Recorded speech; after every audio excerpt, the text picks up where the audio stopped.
النهارده في تحدي جامد قوي الا وهو لعبة لودو. تحدي على لعبه لودو، والخسران هيبقى عقاب جامد قوي لان هياخد حاجه من حاجتي لو انا خسرت. ليتس جو، يلا نبدأ. يلا احنا الاثنين. يلا ان شاء الله. شاطر. والله مش حظي يا حرفنه.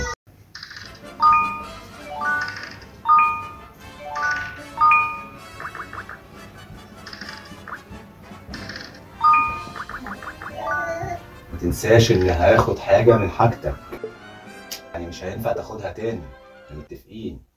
هتعيط وترجع بقى تقول لي مش عارف ايه قدام الناس لو انت اشتغل اللي انا هاخده انت مش هتاخده. انا راجل. هتموت يعني هتموت. ليه كنت طلعت يا اخي؟ ايوه هو اول واحد يموت اهو ولسه. يعني ايه طيب؟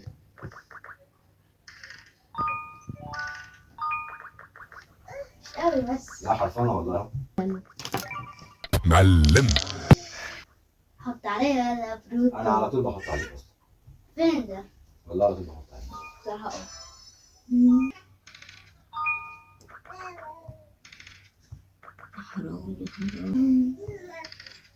لا لا خسارة والله. لا ستات دي فيها حاجة. ده ازاي ده؟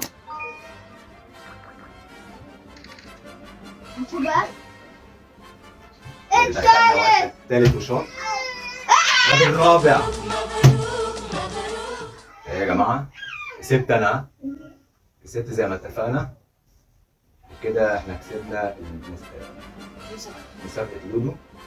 نعلي الإضاءة عشان نوريكم اهو. كسبت. انا من حقي بقى ايه؟ كده انا حاجتي معايا زي ما هي. باخد من عنده حاجتين، اختار ايه بقى؟ لا مش هديك حاجة، انت مالكش حاجة. انا هاخد. على فكرة اللعبة دي غش. لا مش غش والله اللي حرفان. انا على طول اصلا بحط عليه. بس هو اللي قال ايه احط اعمل قدام الكاميرا فانا ما رضيتش اقول. هاخد الساعة. لا مش فيك والله. هي اللعبة كده انا عاملها ايه؟ وادي الساعة. الله. يلا ننهي المسابقة.